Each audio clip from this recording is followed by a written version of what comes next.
बिस्मिल्लाहिर्रहमानिर्रहीम, अस्सलाम वालेकुम। Hope your all well. तो सबसे पहले तो ये रमज़ान आप सबको मुबारक हो। आप में से जो लोग पार्टिसिपेट करें और जो लोग नहीं कर रहे उनको मैं एक सेपरेट वीडियो बना के बताऊँगा कि रमज़ान की क्या इम्पोर्टेंस है हम मुस्लिम्स की लाइफ में। एनीहू, आज की वीडियो बनाने का एक स्पेशल मकसद था और मकसद ये था कि बहुत सारी चीज़ें थीं जो मेरे दिमाग में गर्दिश कर रही थी। अपने में खामियां नज़र आती हैं लेकिन उनको सॉल्व करने की कोशिश नहीं करता। तो सोचा कि आज आप लोगों से डिस्कस किया जाए, क्योंकि मैं कोई इतना इन्फ्लुएंशियल बंदा तो हूँ नहीं कि मैं लाखों के मजमे से ख़िताब करूँगा।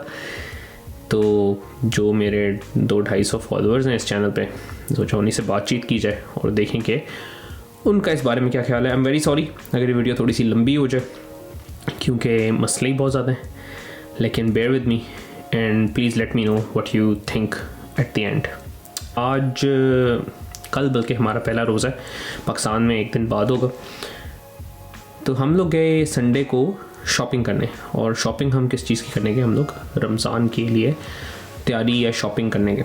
तो जब हम शॉपिंग करने गए तो मेरे जहन में कुछ ख्यालात आए और उस वक्त तो थोड़े से क्रूड थे। मैंने सोचा कि आराम से जाके इस पर थोड़ा सोचेंगे। आज मैं रनिंग करने गया। आप जो लोग नहीं जानते, मैं मैराथन की तैयारी कर रहा हूँ। उसके लिए मुझे इंस्टाग्राम पे फॉलो करो ताकि आप लोगों को उसके बारे में पता चले थोड़ा सा। इट्स फन, मज़ा आता है। खैर, तो जब मैं रनिंग कर रहा था आज 22 किलोमीटर भागा हूँ, 2 घंटे थे मेरे पास। तो I was thinking about it, जो मैंने देखा उस दिन दुकान में, और मैंने कहा कि यार दिस डजंट साउंड राइट। और मैं आपको बताता हूँ अभी थोड़ी देर में क्यों। लेकिन I am not criticising anyone in particular. अगर मैं क्रिटिसाइज़ कर रहा हूँ तो अपने आप को कर रहा हूँ, और अगर मैं क्रिटिसाइज़ कर रहा हूँ तो एक जनरली कह सकते हैं मे बी ए माइनॉरिटी या मे बी 40% 30% लोगों को क्रिटिसाइज़ कर रहा हूँ। बहुत सारे लोग अच्छे भी होते हैं और उनको क्रिटिसाइज़ करना कोई मकसद नहीं। मकसद सिर्फ ये है कि हमें अपनी खामियां पता चलें ताकि हम उनकी इस्लाह कर सकें। सबसे पहले तो यू हैव टू एक्सेप्ट कि यार हमारे अंदर कोई डेफिशिएंसी है। जब तक आप लोग ये समझते रहेंगे यार नहीं वी आर परफेक्ट और एवरीवन एल्स इज़ रबिश, तब तक आप अपने आप को दुरुस्त करने की कोशिश नहीं करेंगे, आप दूसरों को दुरुस्त करने की कोशिश करेंगे। But there comes a point in life where you start realising कि नहीं यार maybe problem is somewhere else. खैर, तभी मैंने हान को सुलाया, और सुलाने के बाद मैं इधर आके बैठा हूँ, एक चाय का कप लेके आया हूँ, टोपी में ज़रा सर पे पहने, तो सर में ठंड लग रही है थोड़ी सी, और रमज़ान का माहौल भी थोड़ा सा बन जाएगा। मैं इतना कोई रिलीजियस बंदा नहीं हूँ, लेकिन फिर भी कोशिश करनी चाहिए। खैर, तो इंसिडेंट ये हुआ कि यार वी वेंट शॉपिंग, और वहाँ पे मैंने देखा कि हर चीज़ महंगी हो गई। खजूरों का डब्बा जो हम लोग आम दुकानों में पड़ा था आम दिनों में 3-4 पाउंड का, वही डब्बा 10 पाउंड का 15 पाउंड का सेल हो रहा है। और हम लोग कोई खजूरों के इतने शौकीन नहीं हैं, लेकिन हम लोग ऑब्वियसली रमज़ान में फिर सुन्नत है तो खजूर इस्तेमाल करते हैं। और सिर्फ खजूरें ही नहीं बल्कि बाकी सारी खाने पीने की अशिया भी महंगी थी नॉर्मल डेज से कंपेयर करें तो आई स्टार्टेड थिंकिंग कि यार हमसे अच्छे तो फिर नॉन मुस्लिम्स हैं, क्योंकि उनके यहाँ जब क्रिसमस होती है या कोई और त्यौहार, दिवाली होती है हिंदूज़ की, या डिफरेंट किस्म के रिलीजियस ओकेजन्स होते हैं, उसमें this try and facilitate the poor. और उनकी कोशिश ये होती है कि हम चीज़ें सस्ती से सस्ती करें ताकि गरीब आदमी भी उसी लेवल पे इंजॉय कर सके जिस लेवल पे अमीर आदमी इंजॉय कर रहा। लेकिन ये मसला सिर्फ रमज़ान के साथ नहीं है। I have seen this problem with every Muslim event, और शायद ये हर मुल्क में नहीं होता। मैं पाकिस्तान में ज़्यादा रहा हूँ, उधर मैंने ये चीज़ देखी है, और यहाँ पे भी मैंने पाकिस्तानी शॉप्स में ही ये ज़्यादा नोट किया है। दैट गॉट मी थिंकिंग कि यार there is something wrong with us. हम लोग जो हैं, रमज़ान आता है तो खाने पीने की अशिया महंगी कर देते हैं, ईद आती है तो कपड़े और चूड़ियाँ और जो भी आसाइशें होती हैं वो महंगी कर देते हैं, बड़ी ईद आती है तो बकरे और गायें महंगी हो जाती हैं। और कोई भी जिस तरह का भी त्यौहार आए, हमें शौक़ होता है चीज़ें महंगी करने का ताकि हम ज़्यादा से ज़्यादा प्रॉफिट कमा सकें। और क्या वाकई ऐसा होना चाहिए? मे बी रिलीजन के लिहाज से it is not wrong, I am not an expert, क्योंकि आप प्रॉफिट तो कमा सकते हैं अपनी ट्रेड में, बट इखलाकियात भी कोई चीज़ होती हैं। एंड मैंने देखा कि यार ठीक है, मैंने 2 खजूरों के डब्बे लिए, दैट वाज अबाउट 20 पाउंड्स, और उसके बाद थोड़ी छोटी मोटी और अशिया, और टोटल हमारा बिल 50 पाउंड्स का बना।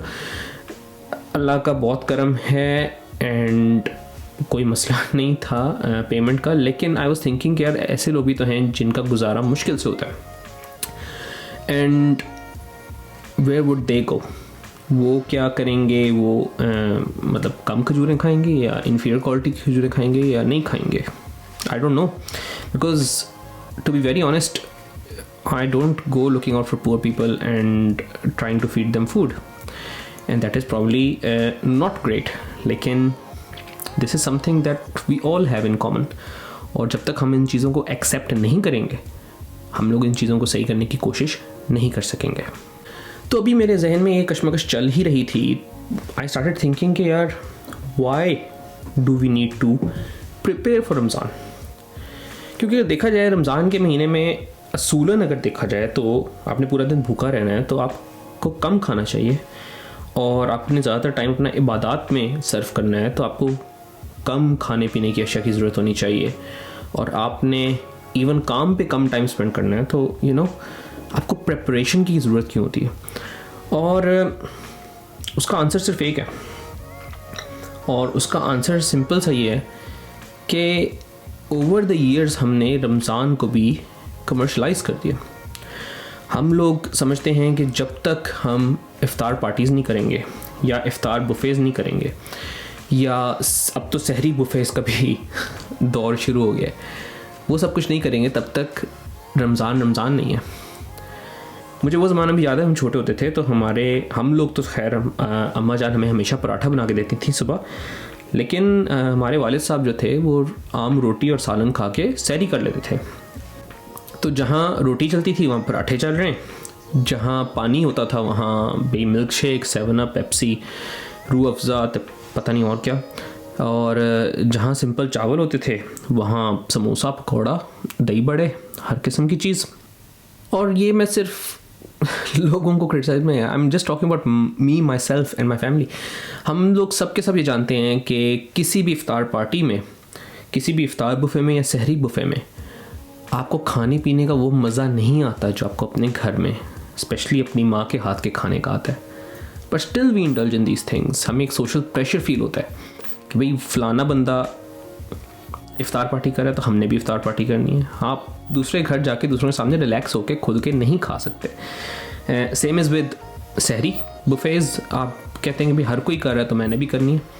हालांकि व्हाट इज़ द पॉइंट यार, आप पहले घंटा लगा के जाओगे ड्राइव करके टू दैट प्लेस, फिर आपको एक टाइम पे खाना खुलेगा, आप खाना शाना शुरू करोगे, फिर आप वो बफ़े का तो मज़ा ही नहीं रहा ना। बफ़े तो एक होता है कि आप जितना मर्जी खाते हो, एक टाइम पे जाके आपका पेट भर जाएगा, टाइम ख़त्म हो जाएगा, you can not eat any more, then you have to come back home घंटे की ड्राइव करके।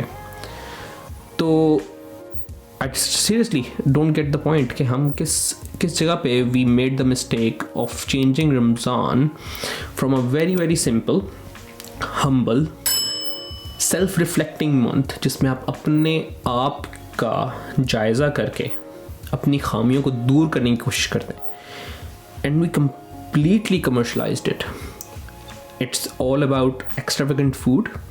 It is all about extravagant कपड़े मस्जिदों में पहन के जाने के लिए, जुमातुल विदा की स्पेशल तैयारियाँ, एंड जो गरीब है उसकी प्लेट में चाहे रोटी जा रही है, पानी जा रही है, किसी को टेंशन नहीं, बस लोगों को टेंशन है तो इस चीज़ की कि हम लोग पार्टीज़ कर लें, हम लोग बुफेस खा लें। सिर्फ यही नहीं है, हर चीज़ बुरी नहीं है। इस महीने में बहुत अच्छे काम भी होते हैं, बहुत सारी ज़कात निकलती है, लोग चैरिटी भी करते हैं और अपनी हैसियत से बढ़ के स्पेंड करने की कोशिश करते हैं।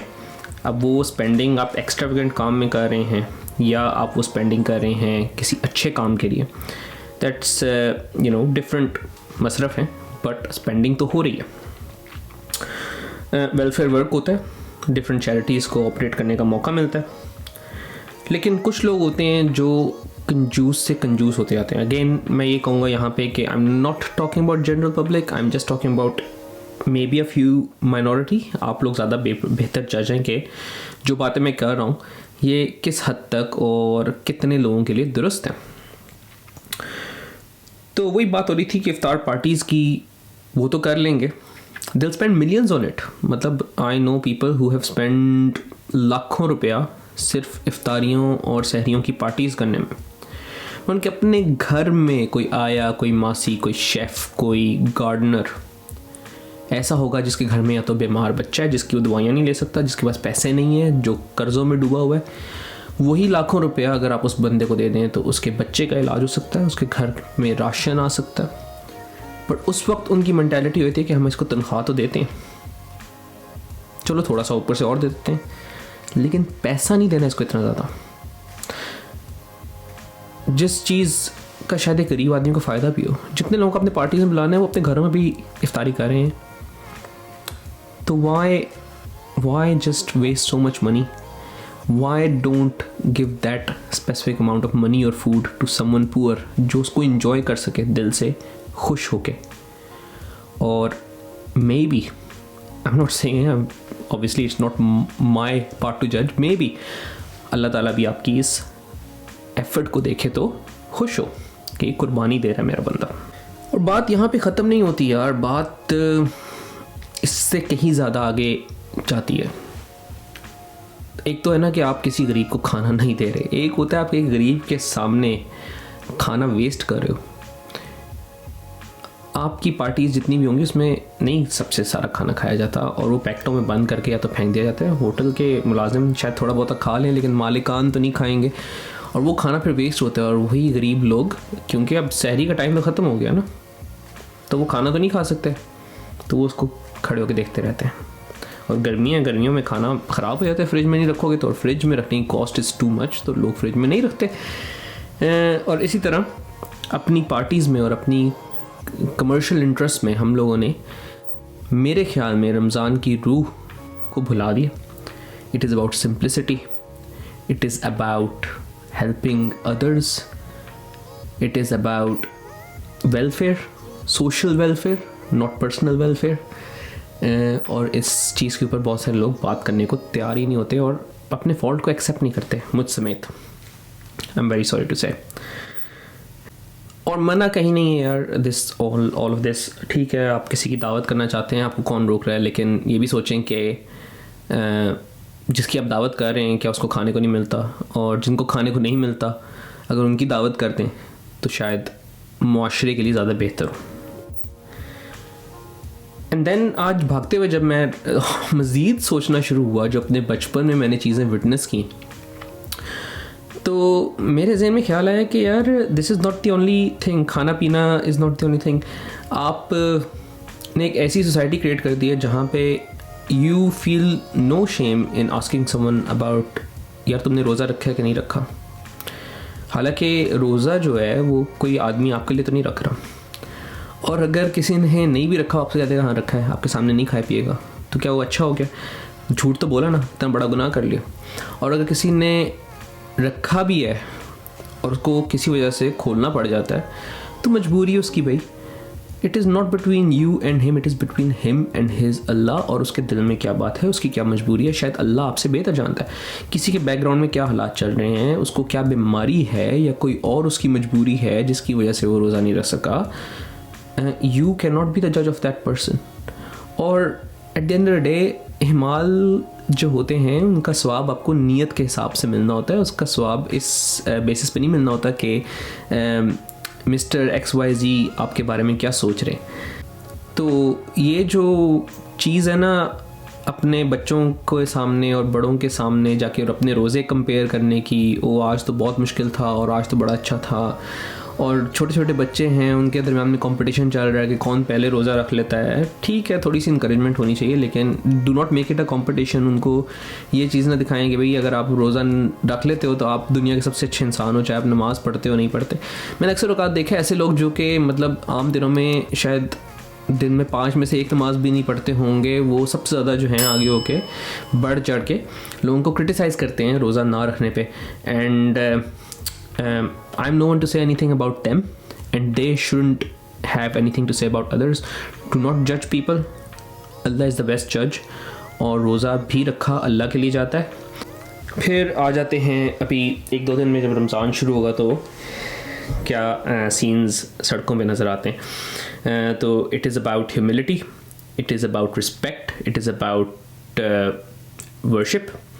लेकिन आप देखेंगे कि अभी रमज़ान शुरू नहीं होगा तो 2-3 जो पहले रोज़े होते हैं ना उसमें लोग फुल अन्ने व साइको हो जाते हैं।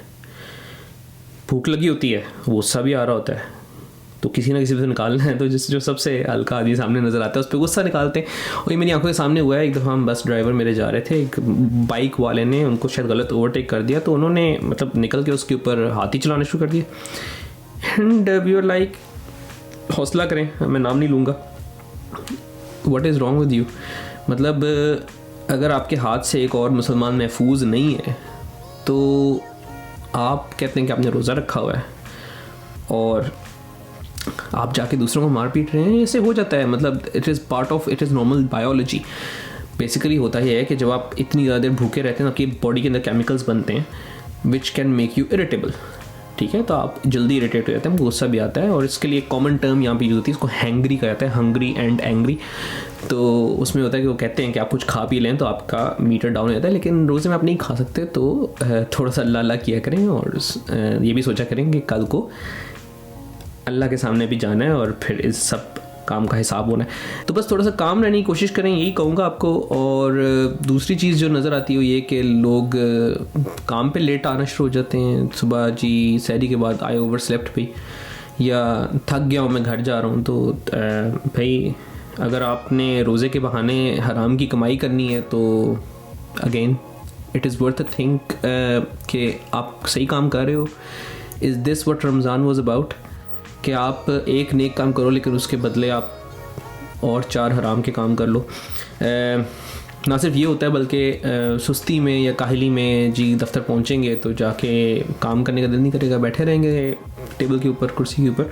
और ये मैं अगेन अपने एक्सपीरियंस से बता रहा हूँ कि हमारे यहाँ रमज़ान में क्या होता था कि हमारा कॉलेज है, उसका क्लरिकल स्टाफ जो है, they used to come in and literally आपको 10 चक्कर लगाने पड़ते थे ऑफिस के एक कागज़ छपवाने के लिए।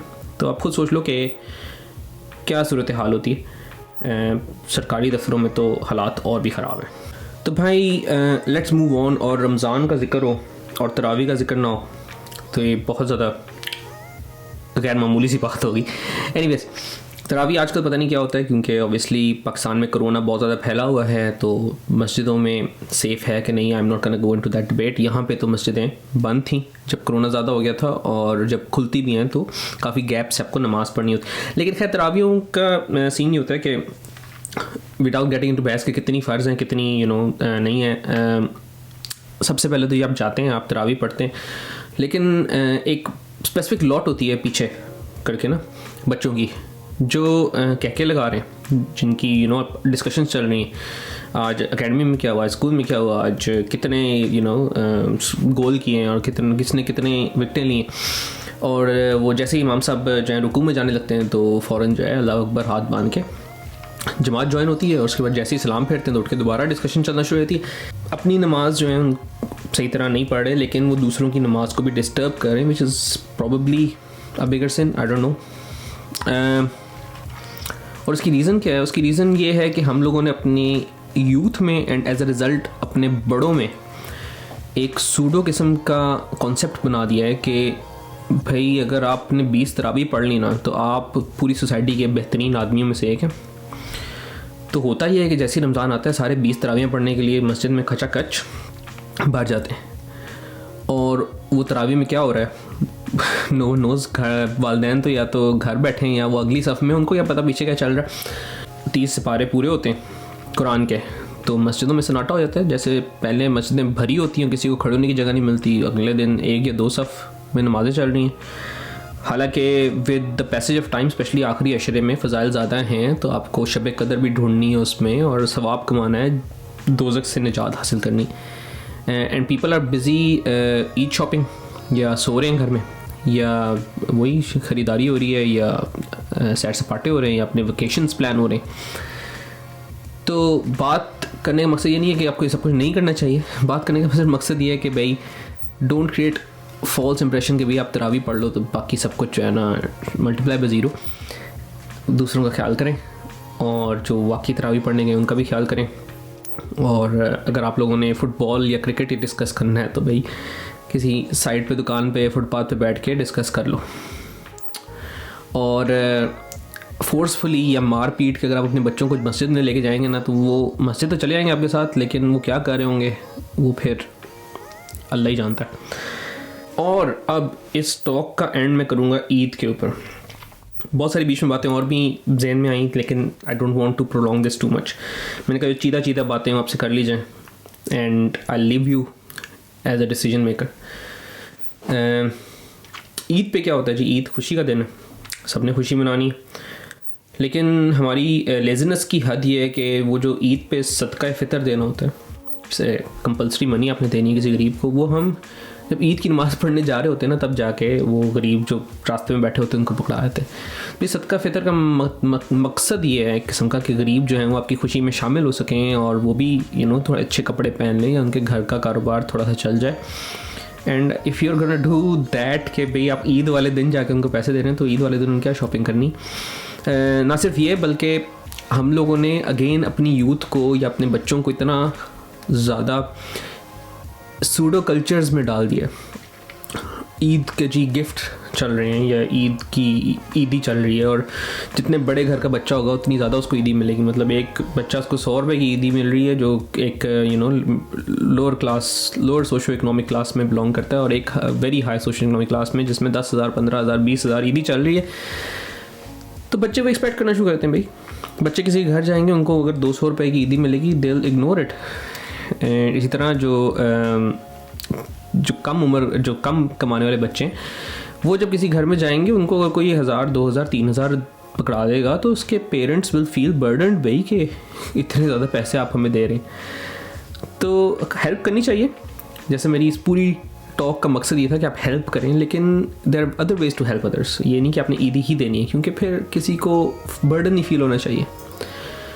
अपने बच्चों को एक सूडो कल्चर में ना डालें कि भाई आप एक अपने से ऊपर या अपने से नीचे वाली सोशल इकोनॉमिक्स क्लास के साथ मिक्स नहीं हो सकते। यहाँ के स्कूल्स हैं, सब बच्चे उसी स्कूल में जाते हैं और उधर ही पढ़ाई होती है, चाहे उनका अब्बा 10,000 पाउंड अर्न करता हो, चाहे वो 50,000 करता हो, चाहे 1.5 लाख करता हो, उसने जाना उसी स्कूल में। और वहाँ पे दे ऑल मिक्स टुगेदर, हंसते खेलते हैं, बातचीत करते हैं।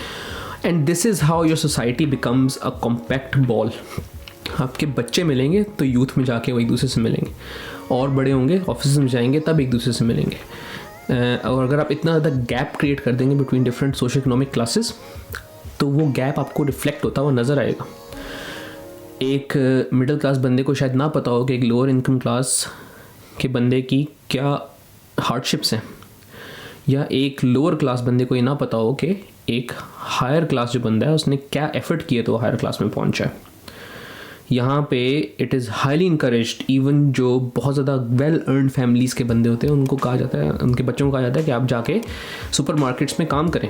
उनसे स्टॉकिंग कराई जाती है, उनको कैशियर बनाया जाता है, ताकि वो लर्न करें कि भाई what kind of struggle you have to go through.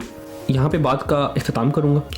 Again I am very sorry अगर किसी को बुरा लगा तो, लेकिन these are a few things which we need to look into, which we need to correct and make a better society for our kids to live in.